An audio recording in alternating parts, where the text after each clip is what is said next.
Ovaj video je namjerno kratak i sažet, bez puno objašnjenja. Ako imate pitanja, slobodno komentarišite u komentarima. Ja ću sve pokušati da odgovorim sa mojim znanjem, ali da vas ne zadržavam dugo, evo šta sada u avgustu možete još da posijate da bi do prvog mraza uspjeli da i uberete.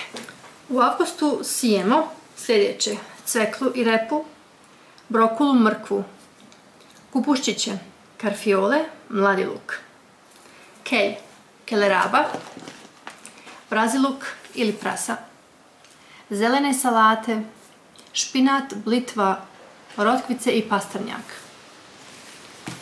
Dole u opisima ćete naći listu svih ovih nabrojanih povrća i koliko dugo treba svakom povrću da završi. Od početka, od sjemena do kraja, do žetve. Obratite samo pažnju kad je kod vas u vašem lokalnom mjestu, znači u vašoj okolini, ne u vašoj državi nego u vašoj okolini bukvalno, prvi dan mraza. Kad je to bilo od prethodnim godinama, a kada bi moglo biti ove godine, pa obratite pažnju da li imate stvarno dovoljno vremena da vas ne zahvati dugo mraz. Prijatno i hvala na gledanju.